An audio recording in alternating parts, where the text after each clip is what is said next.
DJI just announced the sequel to their popular Mavic Air drone, the aptly named Mavic Air 2. And I was sent one by DJI to borrow for a bit, and so I figured I'd try to do a complete walkthrough on it for you guys. Now, if you're not familiar, a complete walkthrough on this channel is where I try to go through every single feature I possibly can on a new device so that you guys are better prepared should you be in the market to actually go buy one.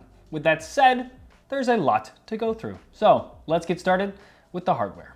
Firstly, the drone weighs 570 grams, which is roughly the weight of a full bottle of water, and a decent chunk more than the 430 grams of the original Mavic Air from 2018. That size and weight, though, according to DJI, is the maximum they've found through control groups of what someone is willing to carry around in a backpack, apparently. But honestly, I imagine that this is just the smallest they could get it, while still giving it all the features that they did, and that's corroborated by the fact that the product manager even said, quote, "There is no unnecessary weight on the Mavic Air 2, not even 1 gram," end quote. Regardless, here it is though, compared to that Mavic Mini, which just happens to be the only other drone I have, and even though I love that little drone for how small and easy to use it is, this feels more solid, and a lot more serious than that one does. And judging by the spec sheet, more, in general, is what they were going for. Firstly, the Mavic Air 2 now has the longest flight time of any DJI Mavic drone at 34 minutes per battery, compared to the 21 minutes of the original Mavic Air and the 31 minutes of the Mavic 2.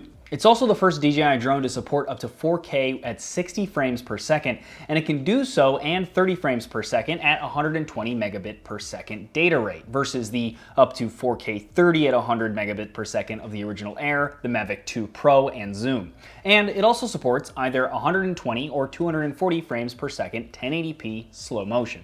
Another upgrade over the entire Mavic lineup, minus maybe the $1,600 Mavic 2 Pro with its 1-inch sensor, is the use of a half-inch quad Bayer sensor with a 48 megapixel resolution. By default, those pixels are binned together in sets of 2x2 to get larger pixel sizes, which translates to better dynamic range at the loss of resolution, and brings the final still image resolution to 12 megapixels. You can also take advantage of the full 48 megapixel readout if you want by selecting the high-res mode under Photo in the app. Also, thanks to that 48 megapixel sensor, they added 8K time-lapse to the Mavic Air 2.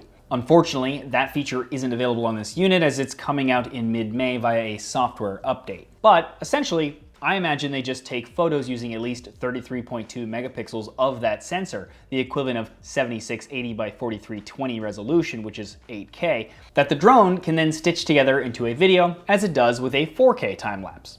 Besides the up to 4K 60, we can also shoot in HDR up to that resolution and frame rate as well, and it spits out HLG or hybrid log gamma videos in the H.265 format with higher dynamic range and a wider color gamut. Speaking of color, you can also use DJI's D-Cine-like color profile, and it'll use a flatter log-like color to give you more flexibility while coloring the footage in post. For connectivity, the drone now has a 10-kilometer range compared to the Mavic Pro with its 7 kilometers, and can fly at up to 68 kilometers per hour, that's 42 miles per hour, in sport mode, compared to the 36 kilometers an hour, 22 miles per hour of the Mavic 2 Pro. Part of this new range is at least due to the new controller that they're using that also uses a proprietary connection tech that they call OcuSync 2.0. The controller also seems to be more thoughtfully designed. First, we have a retractable spring-loaded holder at the top which easily fits my rather large Samsung Galaxy S20 Ultra, and having the screen above the controls just feels more natural to me. On the controller, we also have a nice gap at the top where the phone sits that makes sure the buttons on the side of the phone aren't being pressed, which is a nice touch. And we have included Lightning, USB-C, and micro USB cables that you can not only swap out under where the holder is, but can also be stored in there going forward. Moving around the controller, we also have our usual controls at the top for moving the camera on the drone, and a trigger to record or take photos. On the face of the controller, we have a function button that can be customized for tapping or double tapping to either turn the auxiliary light on the bottom on, off, or set it to auto, or for recentering the camera. Also on the face, we have a return to home button and power button, as well as a button to switch between photo and video modes. And we have a switch in the middle to allow you to change the flight speed modes easier, from tripod mode, which is the slowest and smoothest, to normal, and to sport, which is the fastest.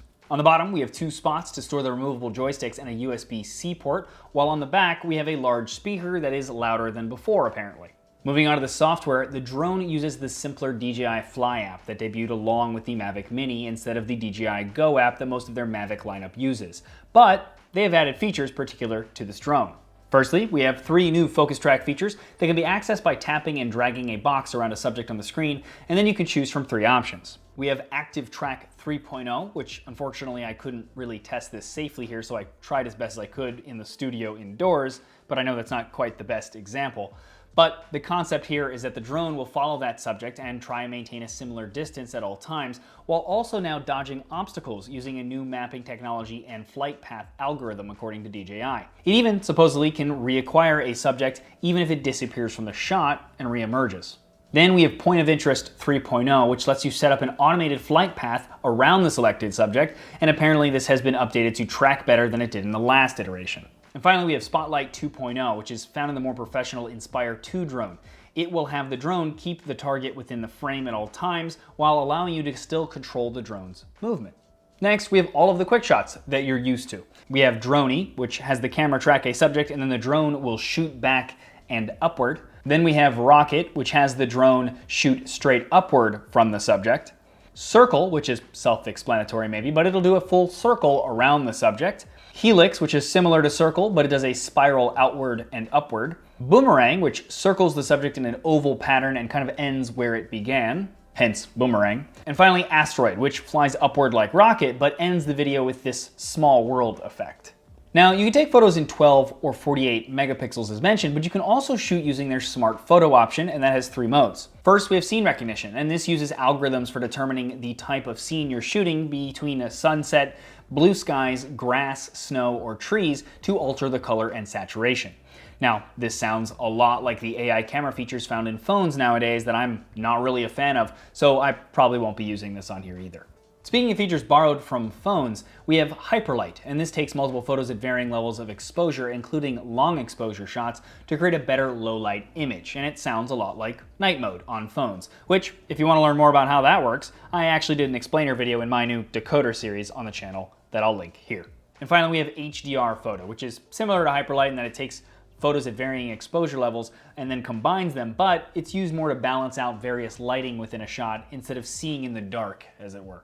And finally, for software, we also have AirSense, which uses the ADS-B signals from airplanes and helicopters to notify you when one is nearby, and then it shows it to you on the map so that you can steer clear, which is actually super clever. Unfortunately, according to DJI, this feature will only be available in North America at launch due to some sort of setback caused by COVID-19, but will be rolling out to other regions in summer of this year. The Mavic Air 2 will cost the same as the original Mavic Air, $799. But there's also a Fly More package that gives you 3 batteries as well as a case, charging hub, and a set of ND filters for $988. As always, I'll leave an updated link below to the best price that I could find. And there you go, guys. Overview and a walkthrough of the new Mavic Air 2. Let me know what you guys think of the drone of this video. It's actually the first walkthrough I've done on a drone, so let me know in the comments what else you'd like to see me do maybe to improve these drone ones in the future. Now, if you like this video though, please thumbs up it or share it. It's greatly appreciated. Also, check out the rest of the channel. If you like what you see there, please subscribe and ding the bell next door to subscribe so you get notified when I do new videos. Also, click the link below to be taken to my email newsletter. It goes out once a week. It has all the videos I do here on YouTube, plus other things on the website that don't necessarily make it here to video. As always though, regardless, thanks for watching.